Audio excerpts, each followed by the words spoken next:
yo tuve el privilegio, pues, de andar cerca de la manera en cómo Ducardo construye sus textos, participa de la comunidad cultural de los escritores, poetas del sur de California. Y la casa misma de Ducardo y Lupe Hinestrosa, allá en el Valle de San Fernando, se convirtió en esos años en un sitio de encuentro, repetidas veces.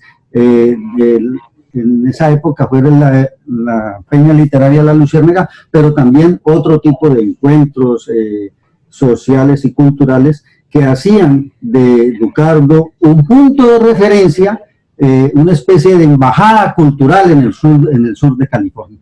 Pues bien, hoy que Ducardo ya se ha radicado en Colombia, que regresó a la tierra, que está en Pereira, y que casualmente por esta época de pandemia le tocó estar aquí en el sur de California, me ha comentado que tiene 2 obras más que están a punto de salir. Y sobre esas 2 obras, una referida al pueblo y a la gente de Colombia y otra referida a los Estados Unidos, es que Ducardo nos va a hablar el día de hoy, para ser nombrados aquí como parte de este inicio en esta conversación amigable. Bueno, te quiero comentar que en los años 70 yo estuve vinculado al Canal 34, cuando un compatriota, William Restrepo, trabajó allí en el departamento de noticias. Estaban necesitando personas para la redacción de noticias y me contrataron a mí, el señor Villanueva, que era el gerente del Canal 34. Entonces, yo empecé a trabajar allí con William Restrepo, que era el locutor del noticiero. Pero yo lo traigo como alusión a que en ese momento trabajaba como redactor de noticias del Canal 34 de su noticiero. Que te impactó muchísimo la temporada de la crisis de los misiles, que fue cuando llegaste a los Estados Unidos, eras periodista y habías estado vinculado con los nadaístas en Colombia, y que esos elementos periodísticos, culturales y esa perspectiva del nadaísmo nunca ha desaparecido de tu escritura, de tu estilo literario de producir. Efectivamente, mira, fue el año 1962 cuando yo logré obtener una visa con destino a Los Ángeles, y precisamente era el momento en que yo estaba también participando en el grupo nadaísta que había fundado Gonzalo Arango en el año de 1961. Bueno, lo que pasa es que yo estaba en una situación un poco difícil económica, y el país estaba también pasando por una de las crisis terribles que tenían, con un gobierno un poco hegemónico, y había muchos problemas. Estaban en el problema de que Rusia estaba montando las plataformas de cohetería en La Habana, y Estados Unidos estaba muy preocupado de que eso estaban a unas pocas millas de Miami. Entonces fue una crisis muy peligrosa que estuvo a borde de una tercera guerra mundial. Bueno, ese fue el panorama que yo me encontré cuando yo llegué a Miami. Estaba todo militarizado, no se veían sino movimiento de tropas, y yo dije, bueno, he salido de las llamas para caer en las brasas. Y Ducardo, y ahí esa pregunta, ¿a qué va? Es que las 2 obras que hoy nos vas a presentar, de una u otra manera, están 6 décadas después reflejando o intentando desde el autor una mirada en el mundo actual que, comparativamente a esas 6 décadas anteriores, me decías, hombre, uno ve que como que no evolucionamos. ese tipo de cuestionamientos son los que vos estás abordando en estas 2 horas, una referida a Colombia, otra referida a los Estados Unidos. Efectivamente, sí. Yo realmente en estos ensayos políticos, que es una de las cosas que me gusta trabajar a mí, es la cuestión política y social. Y esa fue una de mis primeras obras, La rebelión de los machetes en América Latina, que publiqué en México en 1966, justamente en el momento en que Gabriel García Márquez, estaba trabajando en su libro 100 años de soledad. Y yo llegué a México precisamente con el interés ya del librito para publicar, y Gabo estaba en eso también. Pero fuera de esa que es la gran obra tuya, fue muy nombrada y tal, y además no tengo un ejemplar de la rebelión de los machetes, no lo tengo, espero que en algún momento tengamos la oportunidad de compartirlo, si lo tienes a bien, porque ya está, no hay ediciones, y sacarlo en PDF y que sea difundido en internet. Pero eso es una propuesta que luego conversamos. Hay otras obras de las cuales yo he tenido el privilegio de llegar a sus páginas, como la de Gaitania Revueltas, que también tiene un trasfondo político referido a la situación de Colombia.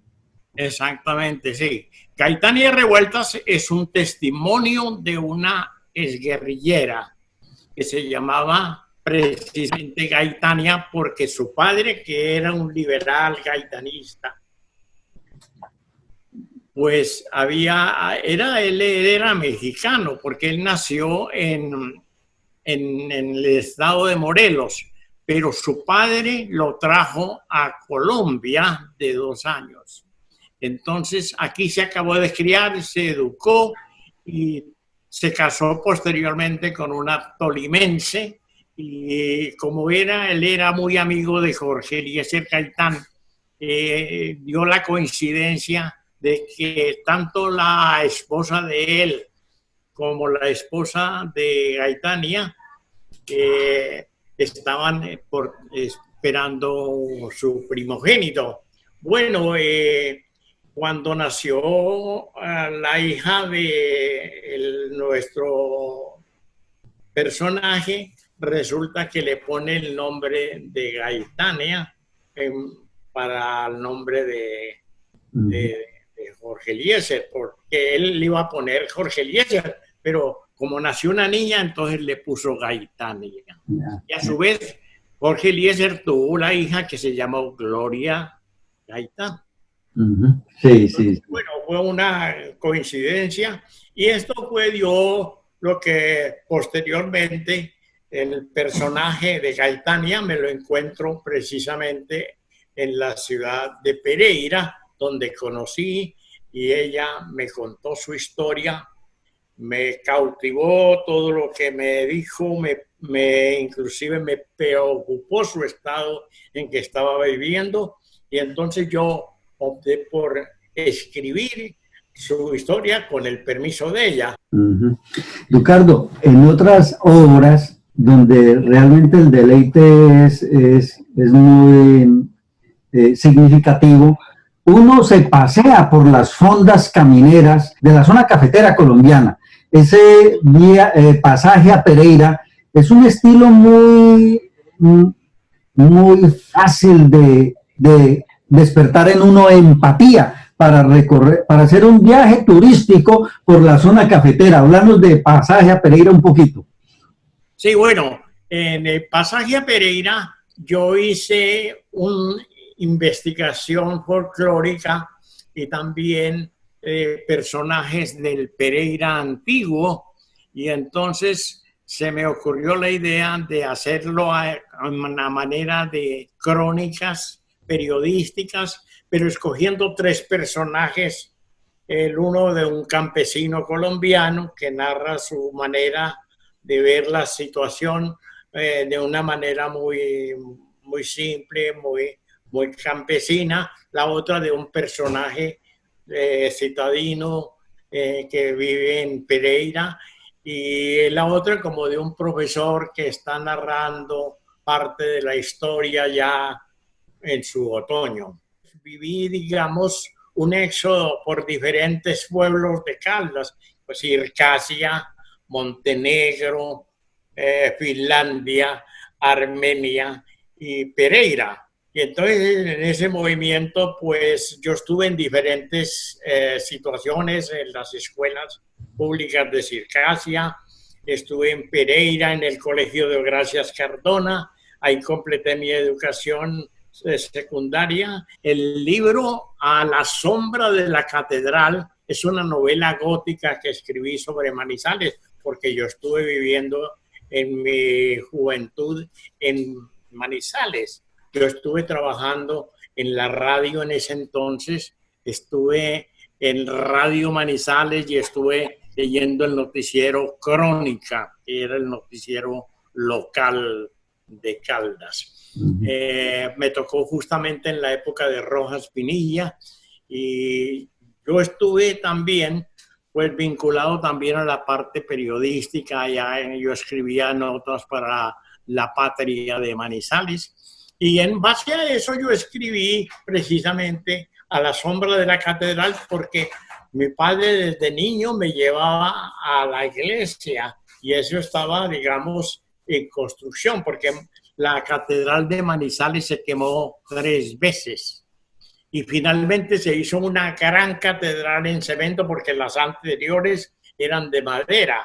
Por la situación donde está geográfica que tiene Manizales, los incendios eran constantes por las ventiscas que hay y el fuego se presentaba y no había con qué apagarlo.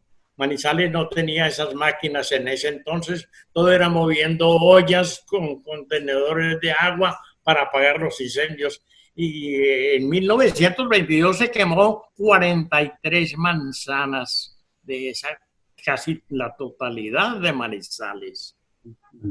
Entonces, toda esta cosa está en cuenta en la parte de A la sombra de la catedral. Otras de las obras que no hemos citado aquí, ¿cuáles son? Bueno, el Cama Nostra, que es más o menos una serie de crónicas en torno al tiempo que nosotros pasamos en la cama. Es prácticamente media vida. No se olvide que dormimos prácticamente, trabajamos 8 horas y casi 8 horas dormimos también. Entonces, media vida que pasamos. Pero fuera de ese tiempo que pasamos durmiendo, descansando de una jornada diaria, también hay el momento en que vamos, allí nacemos en una cama, allí hacemos el amor, allí pasamos la enfermedad, allí hacemos una especie de descanso a veces después de un trabajo. En fin, el tiempo que pasamos en la cama es más de las horas de dormir, porque la cama se vuelve en el lugar donde se reúne a veces la familia, se reúne con los nietos, con los hijos, con los y comparten muchos momentos ahí en una cama, en la hora de rezar el rosario, como todas estas cosas antiguas o costumbres desde el antaño. Y que son costumbres muy colombianas y muy, yo digo, de todas las regiones, no solamente de nosotros que somos de la zona cafetera. Bueno.